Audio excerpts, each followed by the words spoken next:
प्रभु राम देव भगवान अल्लाह खुदा ईश आदि नाम एक ही शक्ति के हैं। वो कैसा है, कहां है, कैसे मिलता है, किसने देखा है? ये प्रश्नवाचक चिन्ह पूर्ण रूप से हटाने के लिए अवश्य सुनिए जगत गुरु तत्वदर्शी संत रामपाल जी महाराज के अमृत वचन, सर्व पवित्र धर्मों के पवित्र शास्त्रों के आधार पर।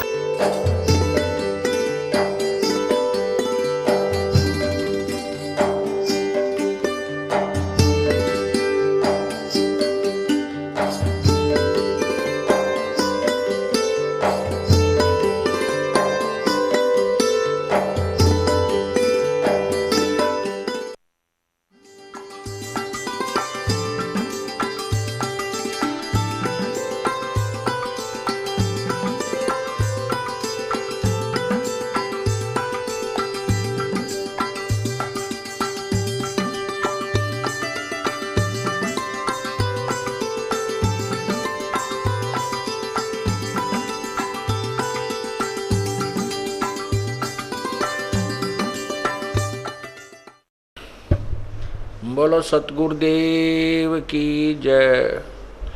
बंदी छोड़ कबीर साहेब की जय। बंदी छोड़ गरीबदास जी महाराज की जय। स्वामी रामदेवानंद जी गुरु महाराज की जय।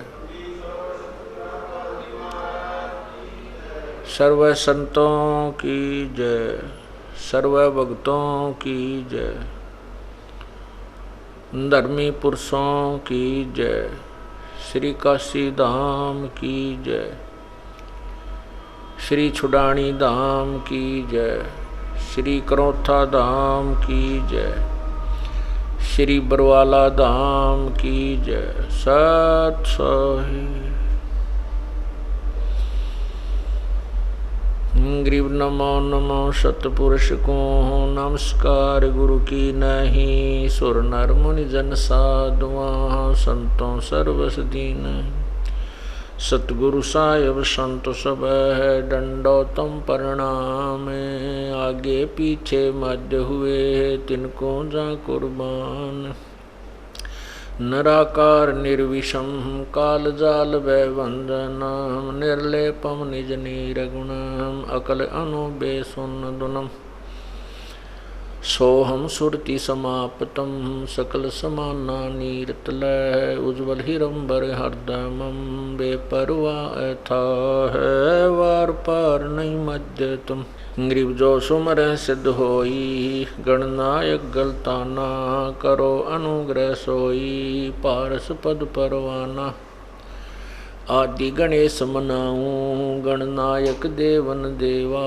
चरण कमल लो लाऊं आद अंत करु सेवा। परम शक्ति संगीतम रिधि सिद्धि दाता सोई।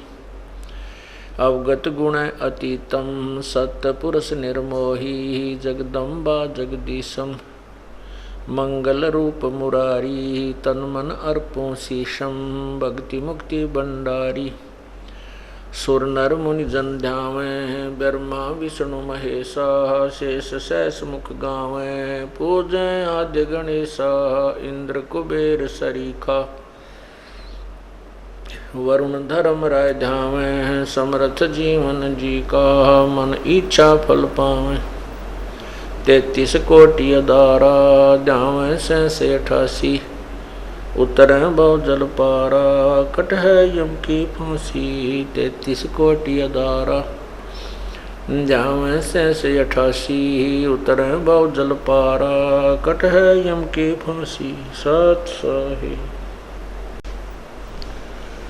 कर जोरूं विनती करूं धरूं चरण पर शीश। गुरु राम देवानंद जी महाराज ने दियो नाम बख्शीश। कोटि कोटि सिजदा करूं कोटि कोटि प्रणाम। चरण कमल में राखियो मैं बांदी जाम गुलाम।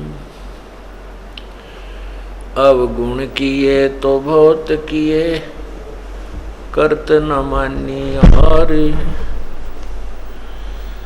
बावे बंदा बख्श दियो बावे गर्दन उतार। जय इब कै सतगुरु मिले सब दुख आँखों रोए। चरणों ऊपर शेष धरूं कहूँ जो कहनी होए।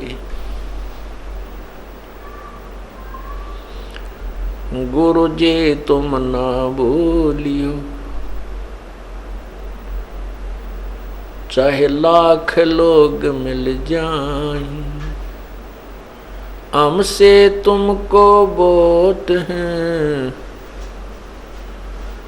तुमसे हमको ना। गुरु जी तुम ना भूलियो चाहे लाख लोग मिल जाएं। हमसे तुमको बहुत हैं तुमसे हमको नहीं।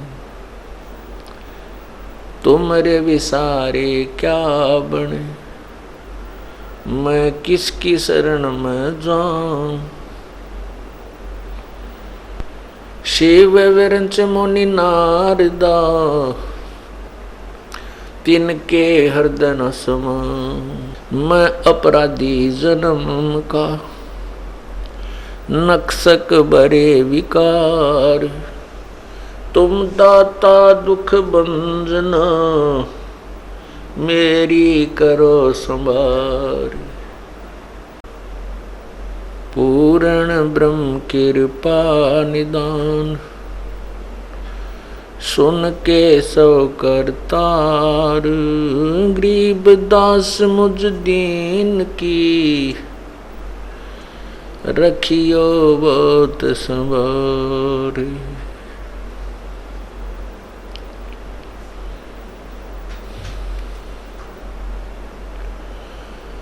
राम नाम रटते रहो जब तक घट में प्राण। कब हो तो दीन दयाल के बिनक पड़ेगी काम। लूट सको तो लूटियो राम नाम के लूट। पीछे फिर पछताओगे प्राण जहांगे छूटे। नहीं भरोसा देही का विनस जावे छिन माही। श्वास उश्वास में नाम जपो और यतन कछु नाही। श्वास उश्वास में नाम जपो व्यर्था श्वास मत खो। ना जाने इस श्वास को आवण ओक न हो। कभी वो पृथ्वीपति चकवे गए जिनके चक्र चलंत। रावण सरीखे कौन गिने ऐसे गए अनंत। पहले गए ना बावड़े रहते भी सब जाही। बिन साहिब की बंदगी कहीं ठोर ठिकाना नहीं। जैसा मोती ओस का ऐसी तेरी आव। गरीब दास करो बंदगी बोर न ऐसा दावे। मानुष जन्म दुर्लभ है ये मिले न बारंबार। तरवर से पत्ता टूट गिरे वो बहर न लगता डर।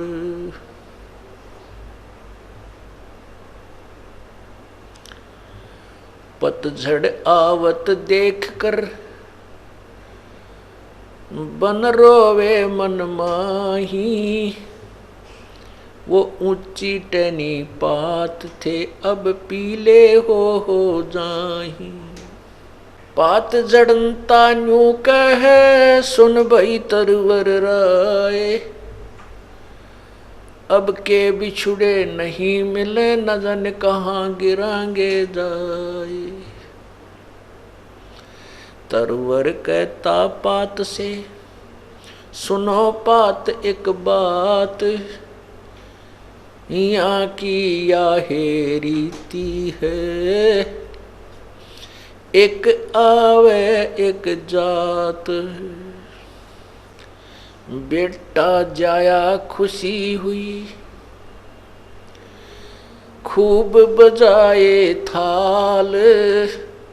ये तो आवन जावन लगा हुआ है जो कीड़ी का नाल।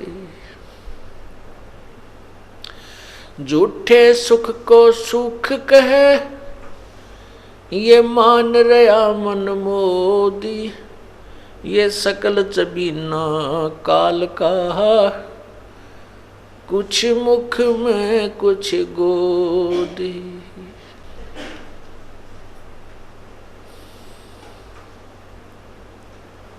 परमपिता परमात्मा बंदी छोड़ सारी सृष्टि के रचनहार कुल मालिक कबीर देव कबीर परमेश्वर कबीर साहब हम काल जाल में फंसी हुई अपनी आत्माओं को अपने निज घर की खबर जानकारी उस सतलोक का ज्ञान स्वयं ही बताने के लिए आते हैं। हमने अपने पैर पर स्वयं ही कवाड़ा मारा था। अपने पैर को आप ही काटा था। अपने परमपिता से हम दूर हुए थे। इस काल की इस नाटकबाजी को ड्रामाबाजी को जो ये तप कर रहा था वहाँ पर सतलोक में, उसको देख कर के हम इस पर आसक्त हुए थे। अपने परमात्मा से हमारी श्रद्धा हट गई थी। इसके अंदर हमारी आसक्ता बढ़ गई थी। हम अपने पतिव्रता धर्म से गिर गए थे। और जब पतिव्रता धर्म से गिर जाते हैं आत्मा, उसका कहीं ठिकाना नहीं होता। हम अपने परमपिता से आस्था हटा कर के इस काल भगवान ज्योति निरंजन ब्रह्म के ऊपर आसक्त हुए और उस जरा सी भूल की आज हम कितनी यातनाएं सह रहे हैं, कितना कष्ट उठा रहे हैं।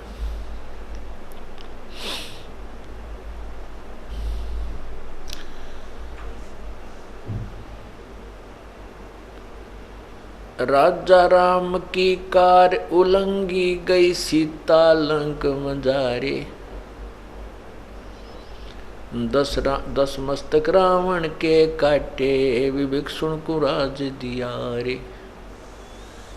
परमात्मा बंदी छोड़ कबीर परमेश्वर हमें याद दिलाते हैं कि जैसे यहाँ की जो कथाएं आपने सुन रखी है, क्योंकि हमारा धर्म पवित्र धर्म में जन्म हुआ, बचपन से ही हम जो कथाओं की जिन भगवानों की महिमा हम सुनने लगे थे वो हमारे हृदय में समाई हुई हैं। उन्हीं के उदाहरण से हमें समझाने की चेष्टा करते हैं परमात्मा कि जैसे सीता जी ने जो लक्ष्मण जी ने कार लगाई थी कि इस रेखा के बाहर मत आना, इस रेखा से बाहर मत जाना, सीता जी को कहा था जब तक हम वापस नहीं आए तब तक आप इस रेखा से बाहर नहीं आना। अब सीता जी ने रावण को ना पहचान कर, वो एक साधु वेश में था और उसकी बातों में आकर के सोचा था कि इस रेखा से थोड़ा सा दूर जाऊंगी, इसमें क्या फर्क पड़ता है।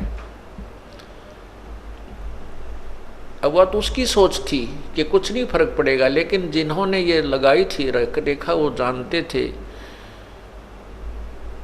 कि जिसका घर ही छूट गया है तो उसके ऊपर आपत्तियां कितनी ही आ सकती हैं। जिसका राज भी छूट गया है तो उस पर आपत्तियां और भी बहुत आ सकती हैं। लेकिन सीता जी ने उनकी बातों के, उनके वचनों का उल्लंघन किया, परवाह नहीं की, और उसके प्रतिफल में कितना कष्ट उठाया।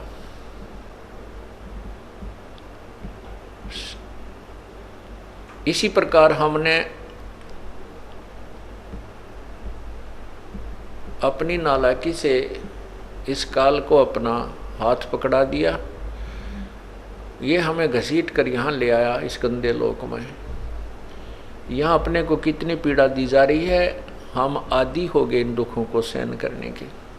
फिर हम एक दूसरे को देखते हैं, ये भी दुखी है, ये भी दुखी है, ये भी सुखी, इतना ही दुख है। इस तरह हम एक दूसरे के दुख को देख करके हम अपने दुख को कम मान करके सुख महसूस कर लेते हैं। एक व्यक्ति के 2 पुत्र थे, दोनों ही मृत्यु को प्राप्त हुए।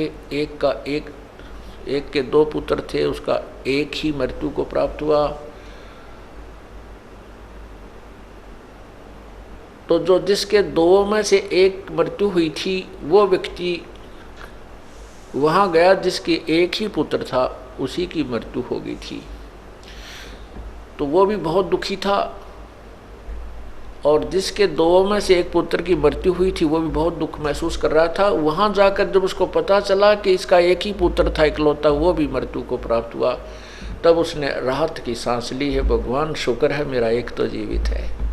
तो इस करके उसने अपने उस महादुख को उस तुलनात्मक तरीके से अपने आप मान लिया, अपने आप सेटिंग कर ली अपने मन की कि इससे तो मैं सुखी हूँ।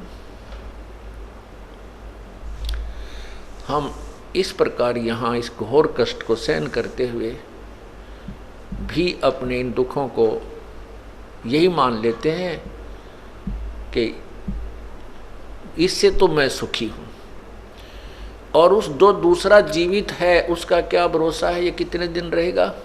यहाँ बुद्धि कभी नहीं जाती, और फिर हम गलतियों पर गलती करने लग जाते हैं, परमात्मा को नहीं पहचानते। ये सारी कथाएं सुना करके आपको परमात्मा की तरफ डाइवर्ट किया जाता है, आपके मन की दिशा परमात्मा की तरफ लगाई जाती है, जो कि हमने जो दूसरी दिशा में लगा रखी है। इसलिए ये कथाएं सुनाई जाती हैं, सत्संग सुनाए जाते हैं। इस काल ने हमारे को कितनी पीड़ा दे रखी है।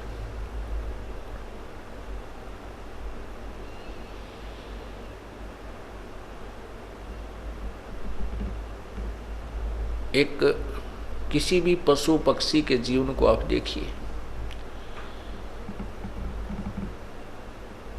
सर्दी का मौसम, दिसंबर जनवरी का महीना, और कुत्ते तथा कुतिया की योनि प्राप्त हो, शरीर प्राप्त है। गली में बाहर बैठा हुआ है, ऊपर से शीत लहर चल रही है, कभी हल्की हल्की वर्षा भी हो रही है, कभी तेज भी हो रही है, ओले भी गिर जाते हैं, और उस प्राणी को कहीं छुपने को स्थान नहीं है। जब वो 8 कमरे बना करके 8 कक्ष की कोठी में रहता था, 4 नीचे 4 ऊपर, फिर तीसरी अटारी कारों में चलता था। एक परमात्मा के नाम बिना, प्रभु की भक्ति के बिना आज वो नादान प्राणी कितना कष्ट उठा रहा है। सारी रात तो रिहर्सल हुई, सर्दी आई, ऊपर से वर्षा आई, वहाँ से उठ कर भाग गया, फिर ओले आ गए, फिर भाग गया। कहीं पर भी उसको कोई स्थान नहीं मिला छुपने का। खूब पीड़ाएं सहन करी, किसी मोटर गाड़ी के नीचे या बैलगाड़ी के नीचे घुस के उसने अपनी जान बचाई। सुबह हुआ, भूख लगी, किसी का दरवाज़ा खुला, दाव सा लगा करके अंदर पहुंचा, अंदर जा करके रसोई की तरफ घुसा, क्योंकि महक आती है उसको अन्न की रसोई में। अब उसको रसोई में कौन जाने दे, और किसी घर के सदस्य ने देख लिया तो उसको भगवान तो वैसे निकाल दे, और निर्भाग सा उसके लठ मारे, टांग टूट जा, कमर में लगे तो चिल्लाता हुआ बाहर निकले। फिर वो भूख समाप्त तो नहीं हुई, लेकिन पीड़ा अधिक बढ़ जाने से थोड़ी देर भूख को भूल जाता है। कुछ देर के बाद फिर वो भूख सताती है तो दूसरे घर में जाता है, वहाँ उसकी किस्मत उसको टूक मिले या लठ मिले। यदि वहाँ भी उसको लठ मिल गया तो फिर कहाँ चलेगा वो, गांव से बाहर भागता है, पूरी सपीटते हैं। और वहाँ क्या खाता है, फिर मल खाता है जाकर के, पेट भरने के लिए वो कुत्ता। और जब वो मनुष्य शरीर में था, उसको कितना भगवान का ज्ञान समझा लेते, कितनी बार समझाते, लेकिन उसके जू नहीं रेंगे थी, उसका जच्चा नहीं थी, यकीन नहीं, विश्वास नहीं होता था कि तेरे साथ या बिरान माटी होगी, तेरी ये दुर्गति भी हो जाएगी। पुण्यात्माओं, हमारी सोच एक जीव की है। चाहे हम कितने बुद्धिमान समझते हैं अपने आप को, चाहे हम कितने ही अक्षर ज्ञान युक्त, चाहे हम MA PhD कर लेते हैं, कितने बड़े डॉक्टर बन जाते हैं, लेकिन हम परमात्मा जैसी सोच, संत जैसी सोच नहीं रख सकते, क्योंकि हमारा क्षेत्र, हमारा जो विषय ही अलग हो जाता है, हमारी लाइन ही अलग होती है। संत और परमात्मा जो है उनके द्वारा दिया हुआ ज्ञान, क्योंकि संत परमात्मा का दिया हुआ ज्ञान ही बताता है, और परमात्मा का ज्ञान कभी गलत नहीं हो सकता। हम चाहे अपनी जो बुद्धिमत्ता, जिसको हम पूर्ण मान सकें, उसके आधार पर भले ही हम भगवान की बहुत सी क्रियाओं को रिजेक्ट कर देते हैं, लेकिन वो हमारे रिजेक्ट कर देने से वो रिजेक्ट नहीं होती। इसलिए हमने परमात्मा की प्रत्येक वाणी पर ध्यान रखना चाहिए, विचार अमल करना चाहिए, उनको सत्य माननी चाहिए। परमात्मा क्या बताते हैं,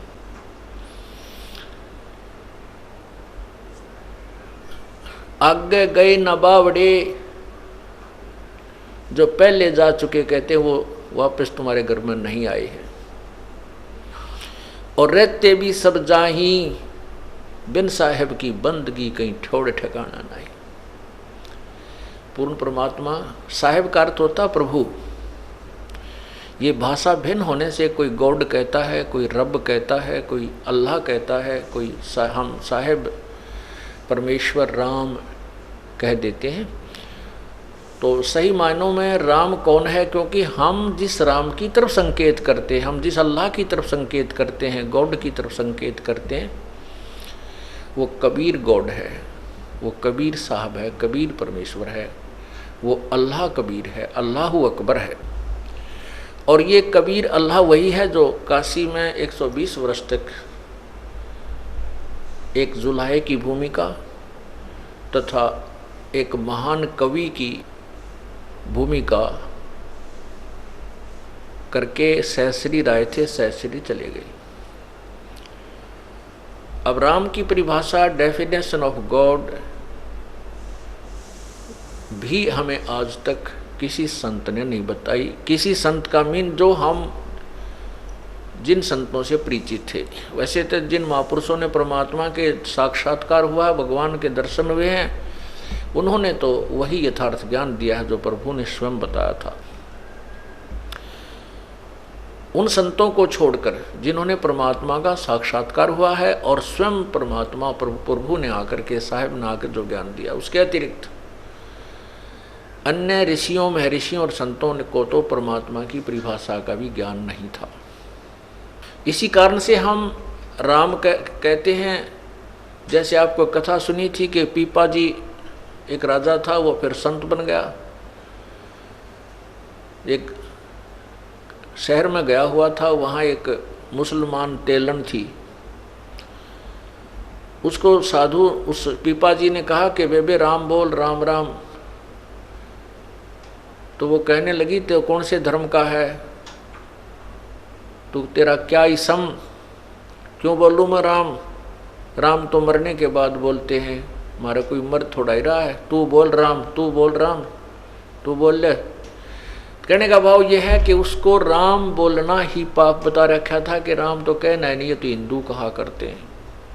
हमने एक दूसरे का विरोध इतना सीरियसली कर लिया कि हिंदू ऐसे कहें तो मुसलमान ऐसे कहें, वो ऐसे करें तो हम ऐसे करें, यानी इतना विरोध बना लिया। जबकि परमात्मा एक है, हम एक पिता की संतान हैं। केवल ये स्वार्थी जो गुरु पीर परमात्मा से अपरिचित थे, वही हमें ऐसे दिग्भ्रष्ट कर देते हैं, मिसगाइड करते हैं।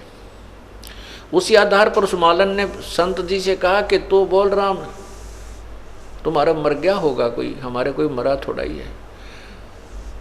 तब पीपा जी ने कहा था कि तेरा मरियो खसम, चल तेरा पति मर जाएगा, तू फिर तो बोल लेना राम राम। तेलन जो अपने घर गई तो वहाँ देखा तो तेली अपने बैल के लिए चारा रोड़ा था, चारा ठीक कर रहा था, उसमें से मिट्टी माटी निकाल कर इन्हों साफ करने लग रहा था। उसके देखते देखते मर गया वो। फिर वो लागी रोण बुरी तरह, लाओ किताब बोलो राम। तब पीपा जी कहने लगे, ले माई अब बोल भगवान का नाम। अब तो बोलेगी ना कि परमात्मा का नाम तो ले ले कुछ थोड़ी बहुत देर, यही कारण सही। तब उसके पैर पकड़े, पीपा जी मुझे माफ़ करो। तब उसने कहा, नालायक, भगवान एक है, हमने दो बना लिए। उसी समय तेली को जीवित कर दिया। उसके बाद उस तेली परिवार ने वो रूढ़िवादिता त्याग दी और सत्भक्ति स्वीकार की। तो हमने भाषाभिन्न होने से, कोई राम कहता है, कोई अल्लाह कहता है, कोई बात नहीं। भाषाभिन्न होने से कोई दिक्कत नहीं, राम कहो चाहे अल्लाह को, गॉड कहो, रब कहो, खुदा कहो। तो वो कौन है, उसकी परिभाषा क्या है? प्रभु की जो परिभाषा है, सबसे पहले तो ये कि जैसे जिस भी प्रभु में जितनी शक्ति है वो उतना ही स्वामी है, उतना ही मालिक है। जिस प्रकार एक जिले के अंदर डिप्टी कमिश्नर होते हैं, वो भी साहब हैं, वो भी मालिक हैं अपने एक डिस्ट्रिक्ट के। फिर कमिश्नर भी साहब है, वो 4-5 डिस्ट्रिक्ट्स के ऊपर होता है, जिलों पर। फिर मंत्री साहब होता है, वो एक विभाग में मालिक है। फिर मुख्यमंत्री साहब होता है, वो एक स्टेट प्रांत में मंत्री साहब होता है, वो भी मालिक होता है। साहब मीन प्रभु, स्वामी। राम उसको अल्लाह कहो चाहे स्वामी कहो। और प्रधानमंत्री बहुत से राज्यों पर, बहुत से स्टेट्स के ऊपर मालिक होता है। और राष्ट्रपति पूरे राष्ट्र पे जो है ओवरऑल कंट्रोलर होता है, तो वो भी साहब है। राष्ट्रपति साहब, प्रधानमंत्री साहब। तो अब हम जैसे यहाँ ब्रह्म बोला जाता है, वैसे ब्रह्म का अर्थ भगवान होता है, ब्रह्म कहो। अब यहाँ जैसे कोई भी किसी ऑफिस में काम करते हैं, जैसे हम ऑफिस में काम करते थे, ये दास जेई लगा हुआ था, तो एक्सियन ऑफिस में जाते थे तो वहाँ के क्लर्क लोग यही बोलते थे कि साहब का ऐसा आदेश है, साहब ने ऐसा कहा। तो बार बार नहीं कहते थे एक्सियन साहब, उनका अंडरस्टूड साहब था। वहाँ सुनने वाले को भी अंडरस्टूड था, बोलने वाले को भी अंडरस्टूड था कि साहब कौन है। तो उस डिवीज़न का वो साहब अंडरस्टूड था। तो इसी प्रकार जैसे यहाँ इस 21 ब्रह्मांड में जो राम बोला जाता है, ब्रह्म बोला जाता है, तो यहाँ जब हम ब्रह्म बोलते हैं, अपने परमात्मा की वाणी में ब्रह्म शब्द आता है, गीता जी में ब्रह्म शब्द है, तो ब्रह्म का अर्थ है 21 ब्रह्मांड का मालिक, जो राम यानी ज्योति निरंजन, ये काल, इसको ब्रह्म, ये भी भगवान है, ईश है। लेकिन परब्रह्म क्यों कहा गया कि इससे नेक्स्ट जो इससे नेक्स्ट जो परमात्मा है वो भी नेक्स्ट ब्रह्म, नेक्स्ट भगवान, अगला भगवान।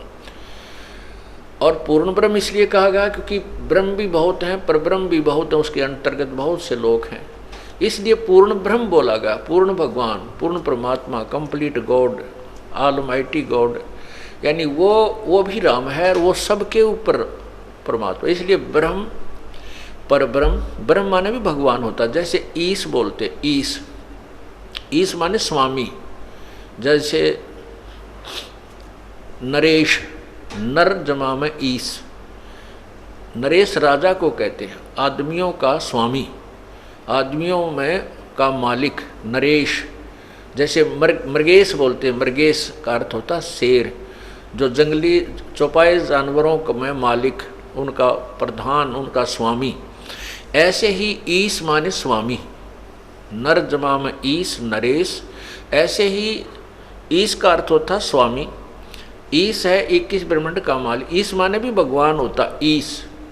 इसलिए इसको ईश्वर, परमेश्वर 3 शब्दों में इसलिए डिवाइड किया गया है क्योंकि ईश माने ब्रह्म, ईश इक्वलेंट टू ब्रह्म, ईश कहो चाहे ब्रह्म कहो, भगवान ईश माने प्रभु और ब्रह्म माने भी प्रभु।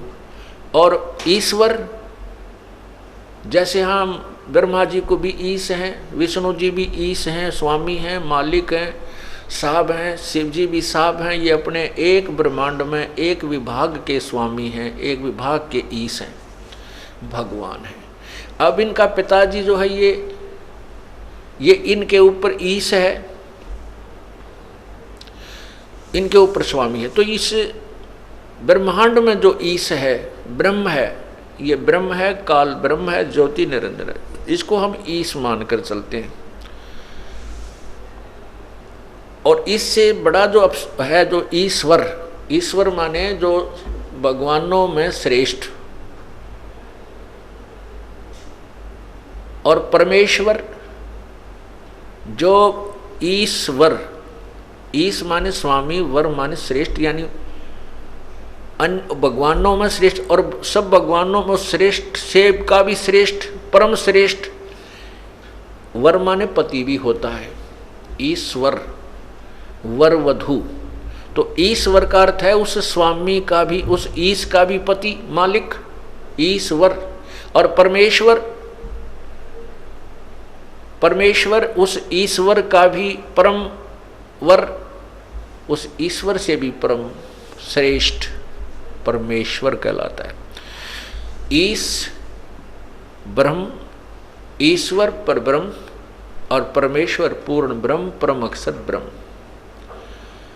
इस प्रकार हमने ये प्रभु की जो डेफिनेशन है ऐसे समझना है। ये तो केवल एक नाम को क्लैरिफाई किया है कि परमात्मा हम किसको मानते हैं। जैसे हम विष्णु भगवान के अवतार श्री कृष्ण, श्री रामचंद्र जी को भी राम बोलते थे, भगवान कहते हैं। ये भी स्वामी है, जितना क्षेत्र इनका विभाग है, जितनी इनकी पावर है, इतने राम हैं ये, इनको नकारा नहीं जा सकता। जैसे एक विभाग होता है, उसमें जिस भी अधिकारी कर्मचारी का जितना कार्य क्षेत्र है, जितनी उनकी पावर है, उतने वो साहब होते हैं और उतने वो आदरणीय होते हैं। हमने केवल ज्ञान, हम आपको केवल ज्ञान समझा रहे हैं, ये नहीं कह रहे कि ये रिजेक्टेड है, इनसे हमारा कोई लेना देना नहीं। जब तक हम इस काल के देश में हैं, हम इन भगवानों के अधीन हैं। हमने इनके प्रत्येक मर्यादा का पालन करना है, इनके नियमों के अंतर्गत रहना है, नहीं तो हम दोषी बन जाते हैं। जैसे हम विदेश में गए हों तो उस देश के कानून में हमें रहना पड़ेगा, चाहे हम कहीं वापस आना चाहेंगे तभी आ सकेंगे जब उनकी सब मर्यादाओं में रहते हुए अपना धनी होंगे, वापस आने जोगा ब्योंत कर लेंगे। यदि हम वहाँ दोष कर देंगे तो हमारा वहाँ फिर सजा हो जाएगी। इसलिए हमने इनके यहाँ के जो नियम हैं इनको भी पालन करना है और इन भगवानों का सत्कार करना है, लेकिन पूजा केवल अपने ही परमात्मा पूर्ण ब्रह्म की करनी है। जैसे किसी भी ऑफिस में आप जाइए, चाहे भले ही आप किसी मंत्री मुख्यमंत्री के भी व्यक्ति हो, फिर भी आपको वहाँ के कर्मचारी अधिकारियों को सत्कार ही कर देना होता है शिष्टाचार के नाते, नहीं तो वो उल्हाना देंगे कि आपका व्यक्ति आया था और हमारे साथ बदतमीजी की, तो वो साहब वो मंत्री और मुख्यमंत्री भी आपसे रुष्ट हो जाएगा कि तो भाई ऐसा नहीं। तो इस प्रकार हमने कहने का भाव यह है कि हम प्रत्येक मर्यादा को निभाते हुए भक्त बनेंगे और परमात्मा पाएंगे। अब जो प्रसंग चल रहा है, हम इस काल भगवान के जाल में फंस गए और अभी तक हमें इस काल ने इतना ज्ञानहीन बना दिया कि हमें ये भी नहीं मालूम कौन राम है, हम किसकी पूजा कर रहे हैं। अब जैसे मुसलमान भाई कहते हैं परमात्मा अव्यक्त है, अल्लाह निराकार है, मतलब वो अदृश्य है, उसका नाम क्या है? नाम कोई नहीं। स्थान क्या है? कि सातवें आसमान पर अल्लाह रहता है। तो इससे एक तो बात ये सिद्ध होगी परमात्मा साकार है, क्योंकि वो एक देशीय एक स्थान पर रहता है। दूसरा, उनको ये नहीं मालूम कि उसका नाम क्या है। वो अल्लाहु अकबर भी करते हैं, लेकिन अल्लाहु अकबर है कौन? अल्लाह अकबर, अल्लाह कबीर। जैसे भाषा होती है, इसमें कबीर को अकबीर, जैसे अपनी संत भाषा में क्या बोलते हैं? स्थान को अस्थान, स्थिर को अस्थिर, ऐसे एक एक्स्ट्रा ए लग जाता है। जैसे कबीर को अकबीर, अल्लाह को अल्लाहू भी बोल देते, अल्लाहू, अल्लाहू कबीर अकबर। तो अल्लाहू अकबर कहने लगे, अकबर, अकबर का अर्थ भी कबीर है। तो इस प्रकार वो अल्लाह कबीर, ये अल्लाह का अर्थ भगवान कहते हैं, कबीर का अर्थ बड़ा कर देते हैं, बड़ा भगवान। अब वो बड़ा भगवान कौन है उसको डिफाइन कर दिया आपको कि वो बड़ा भगवान कौन है। क्योंकि पवित्र कुरान शरीफ सूरत फुरकानी 25 आयत 52 से 59 में स्पष्ट किया है कि जो कुरान शरीफ का ज्ञान दे रहा है उसको मुसलमान धर्म अल्लाह मानते हैं। जिस भगवान ने, जिस अल्लाह ने, जिस गॉड ने कुरान शरीफ का ज्ञान दिया है उसको मुसलमान धर्म के भाई जो हैं वो कंप्लीट गॉड मानते हैं कि ये परमात्मा हमारा है। और वो कहता है कि हे पैगंबर अर्थात हज़रत मोहम्मद, वो कबीर नामक जो परमात्मा बड़ा भगवान है उसको ये काफिर परमात्मा नहीं मानते, अल्लाह नहीं मानते, तो इनकी बातों में मत आना, इन काफिरों का कहा मत मानना।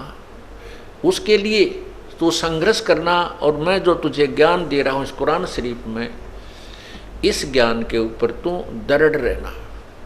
जिहाद का अर्थ लड़ाई नहीं कहा, संघर्ष करना।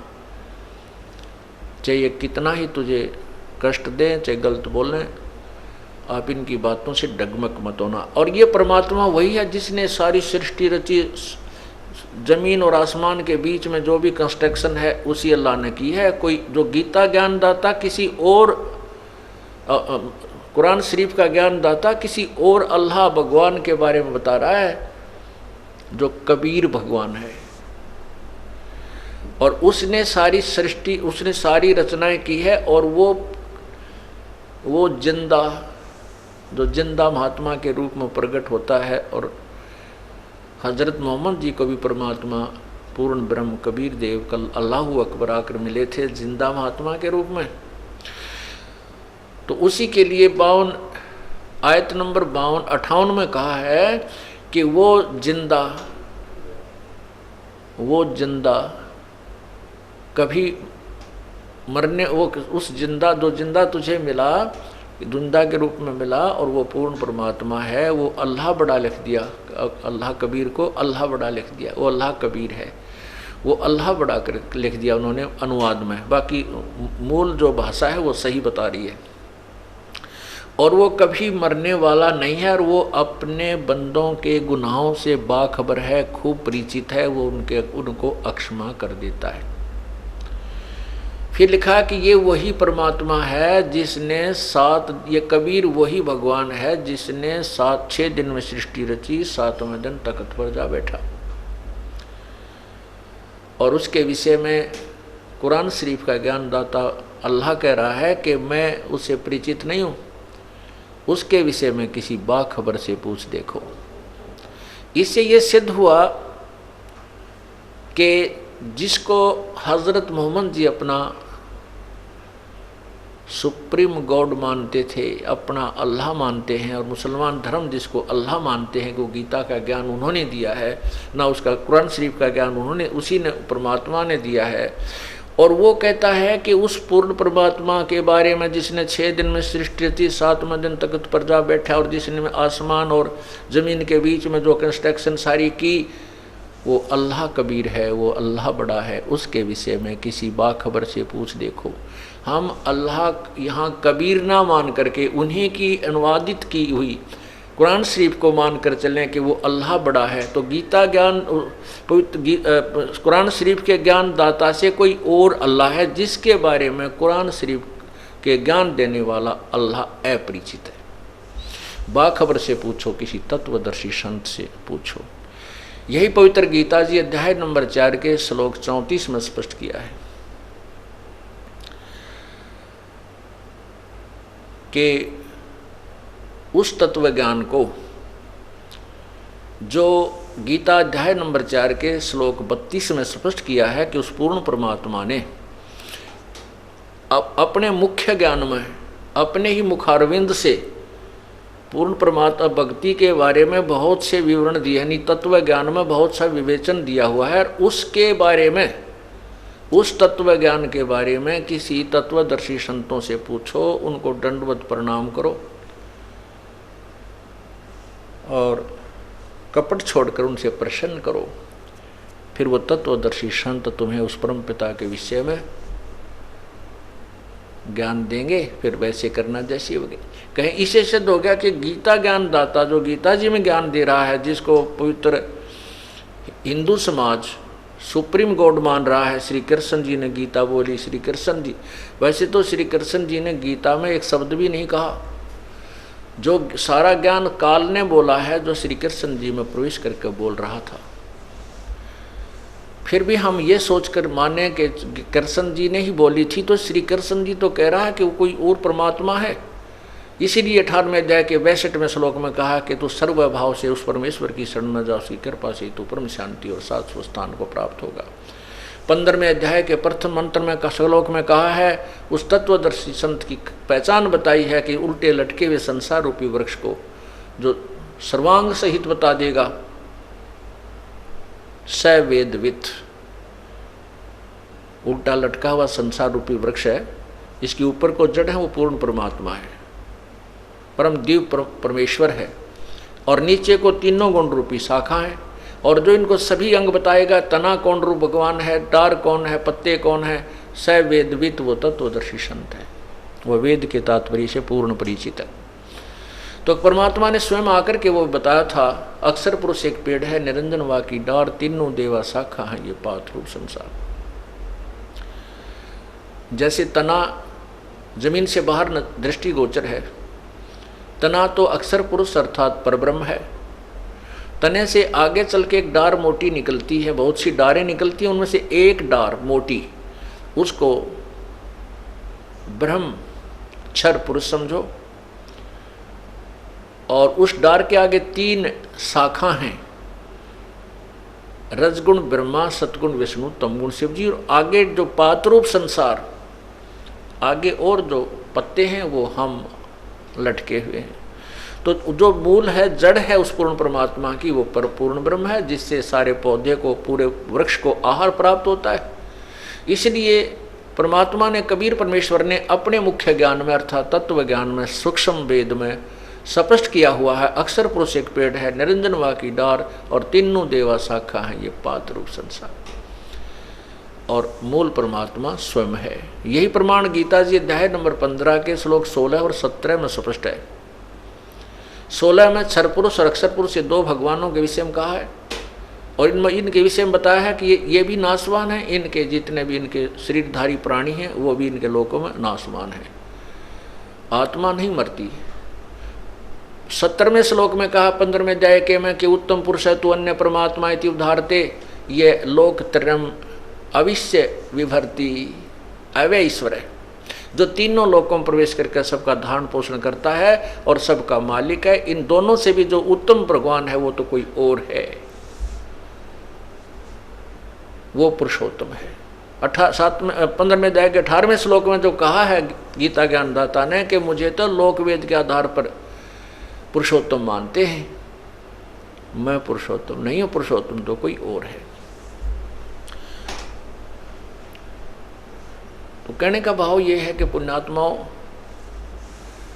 ये नहीं कहा जा सकता कि वेद और गीता और पुराण कुरान ये झूठे हैं, नहीं, इनमें ज्ञान उसी सत्र का है जैसे मैट्रिक के सिलेबस में 10वीं के सिलेबस में 10वीं तक का ही उसमें नॉलेज होता है, बीए और एमए का नहीं होता, उसके लिए बुक्स अलग बनी होती है। सिर्फ इतनी सी बात है कि हम पहले जो पढ़ाई पढ़ रहे हैं वो तो पढ़ चुके, अब आगे पढ़ना है, अपने नेक्स्ट क्लासेज में होना है। ये जो पढ़ाई आप पढ़ रहे हो अर्थात जो साधनाएं आप करते रहे अभी तक कर रहे हो, ये तो जन्म और मृत्यु 84 लाख योनियों में एक बहुत लंबा प्रोसीजर बना रहेगा। इससे आगे की पढ़ाई है कि कभी मृत्यु नहीं होगी, उस स्थान पर चले जाएंगे। 18वें अध्याय के जो 62वें श्लोक में कहा है कि तू उस परमेश्वर की शरण में जा, उसकी सर्वभाव से यानी पूर्ण रूप से समर्पण हो उस परम पिता के ऊपर, फिर अग्रम अग्रम नहीं रहे कि और देवता अन्य पूजाएं नहीं रहनी चाहिए। उस परमात्मा की शरण में सर्वभाव से जा, उसकी कृपा से ही तो परम शांति और शाश्वत स्थान यानी सत्यलोक, शाश्वत में सदा रहने वाला जो कभी एंड ना हो, नष्ट ना हो, उसको प्राप्त होगा।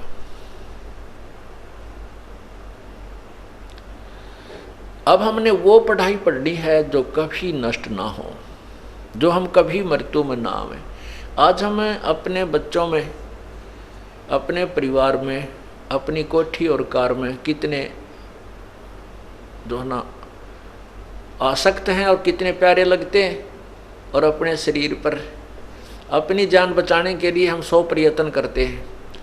बीमारी हो जाती है, अच्छे डॉक्टर से दिखाते हैं, चाहे लाखों रुपए लग जाएं, चाहे ज़मीन भी बेचनी पड़ जाए, चाहे घर भी बेचना पड़ जाए, जीवन की रक्षा करने की चेष्टा करते हैं।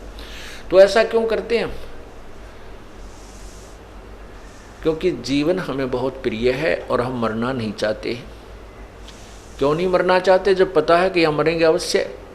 और फिर भी ऐसी भावना, ऐसा हमारे अंदर क्यों है? क्योंकि हम ऐसे स्थान पर रहा करते थे जहाँ हम कभी मरते नहीं थे।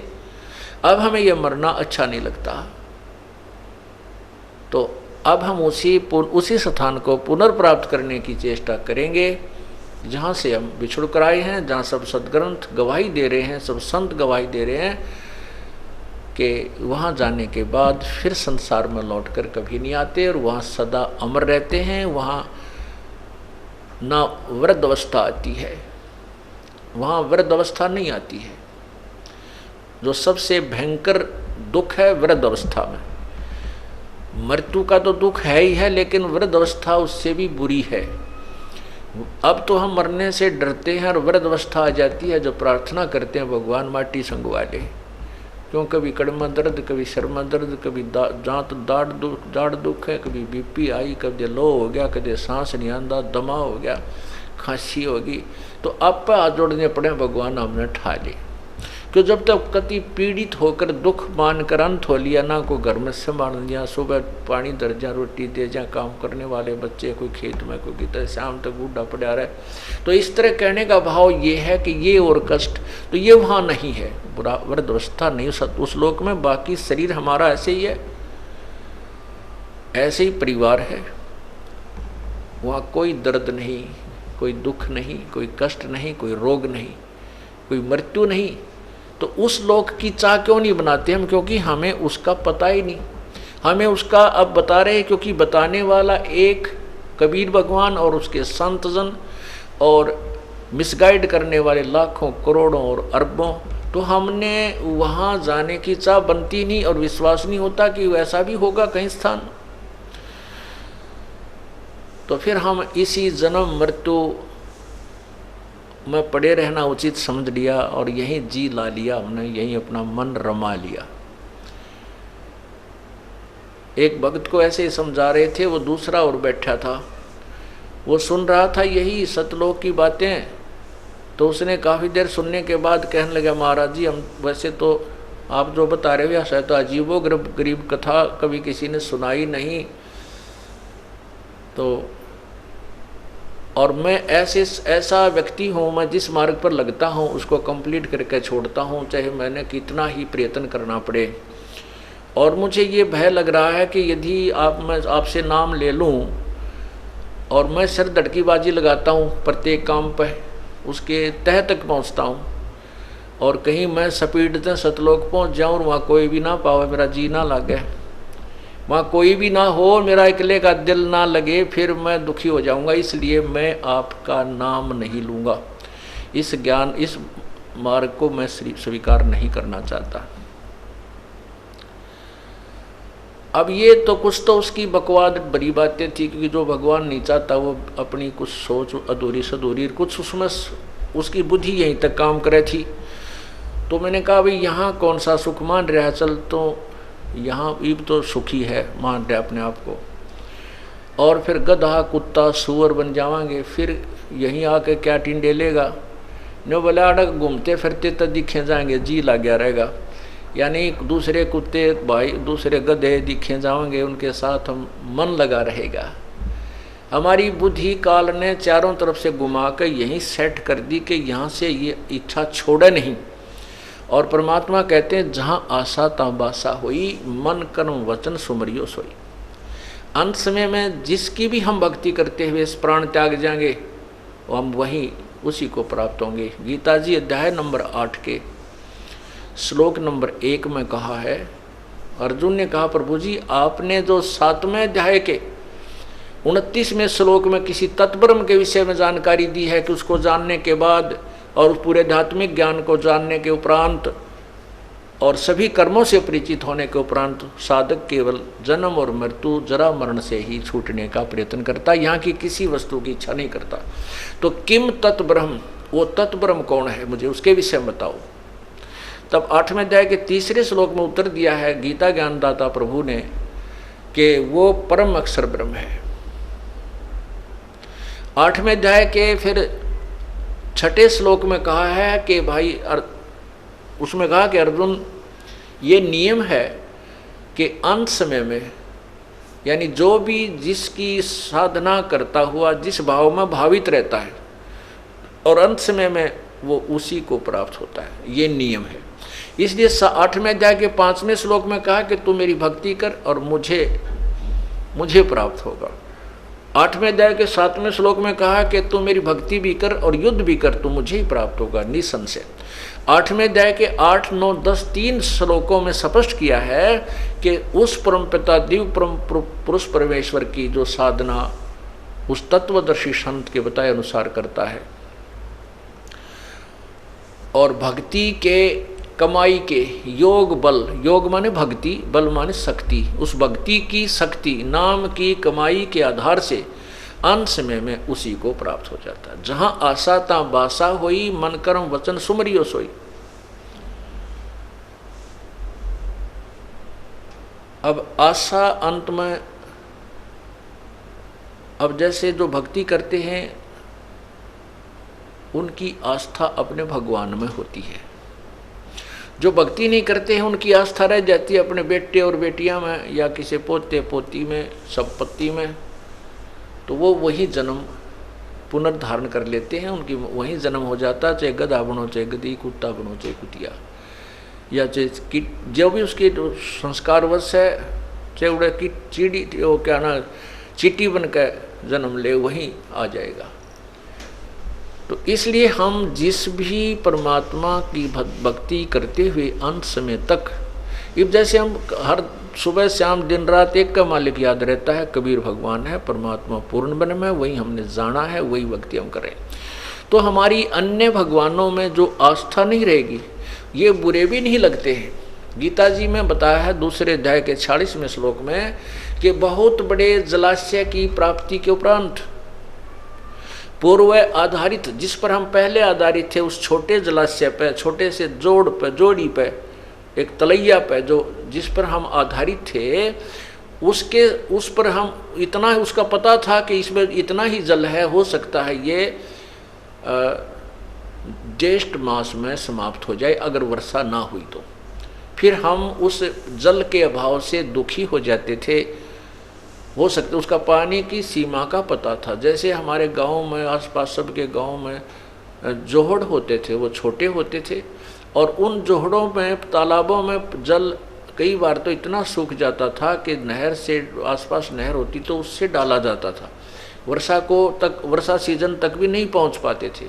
तो यहाँ ये बताते हैं कि ऐसे तालाब के स्थान पर, ऐसे जलाशय के स्थान पर बहुत बड़ी झील, जिसमें चाहे 10 वर्ष भी वर्षा ना हो तो भी जल ना समाप्त हो, अगर वो प्राप्त हो जा, उसके उपरांत जैसी आस्था उस जोड़ी पर रह जाएगी, उतनी ही वही सची थी अर्जुन उस व्यक्ति की हो जाती है जिसको तत्व ज्ञान हो जाता है।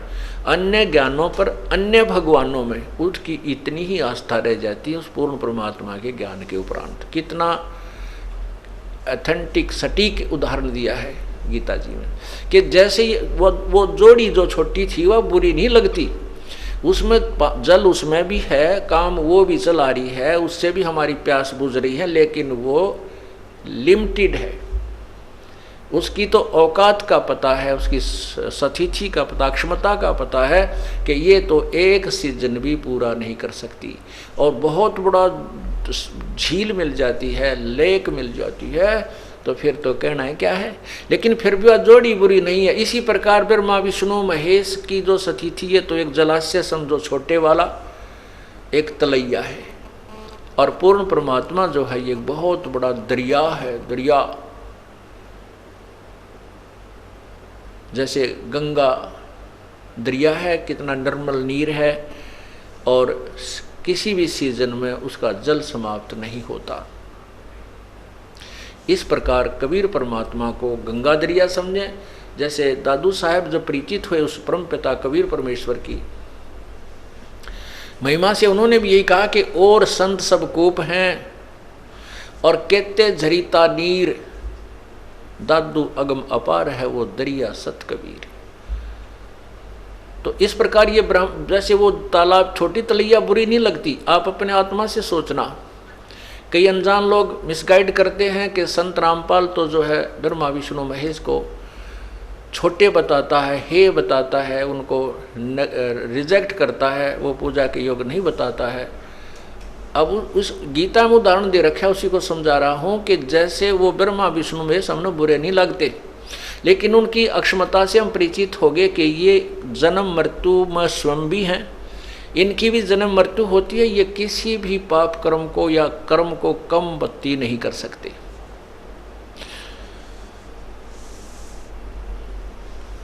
और इनकी साधना से केवल इनका लोक प्राप्त होता है। और जब ये वहाँ हमारे पुण्य समाप्त हो जाएंगे, हमें पुण्य फिर आना पड़ता है, जन्म मृत्यु बनी रहेगी। अब जैसे उल्टा लटका हुआ संसार रूपी वृक्ष बताया है, इसमें तीनों देवता टहनी बताई है और शाखा बताई है। शाखा के आगे हम पत्ते रूप में लटके हुए, जैसे जड़ से आहार चलेगा, पूर्ण परमात्मा की हम पूजा करेंगे। कोई पौधा लगाते हैं, आम का पौधा अपने मिट्टी में लगा, गड्ढा बनाया, उस गड्ढे में हम सिंचाई करेंगे, जड़ की पूजा करेंगे, जड़ की, और वहाँ से आहार ऊपर चलेगा।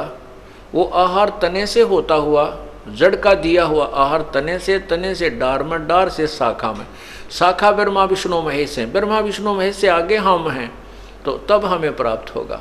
लेकिन प्राप्त जब होगा जब पूजा परमात्मा की करेंगे, पूर्ण ब्रह्म की करेंगे, वहीं से हमारे संस्कार बन के इनके पास आते हैं, फिर ये हमें डिस्ट्रीब्यूट देते हैं एज वर्क डन, जैसा हमने कर्म किया, दैट्स ऑल।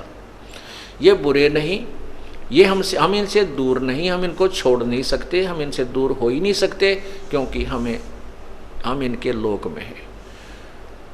और ये भी आप और हमारे जैसे ही जीव हैं, ये पीव नहीं है, लेकिन हमसे परमात्मा है, श्रेष्ठ आत्मा है।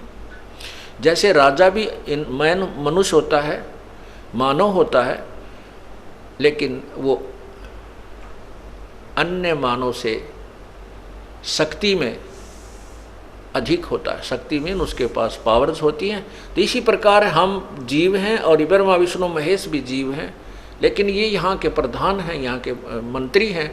इनमें और हमारे में इतना अंतर है, हम इनके आधारित हैं। तो इसी प्रकार, और लेकिन हमारा कुल मालिक कबीर परमात्मा है, जिसके ये भी आधारित हैं और हम भी आधारित हैं। इनको पता नहीं उसके विषय में, ब्रह्मा विष्णु महेश को कोई ज्ञान नहीं है कि वो सुप्रीम पावर कौन है। पुण्यात्माओं, क्योंकि हम ब्रह्मा विष्णु महेश जी को इतनी सुप्रीम पावर मान चुके थे, इनके अलावा हम किसी को नहीं मानते थे।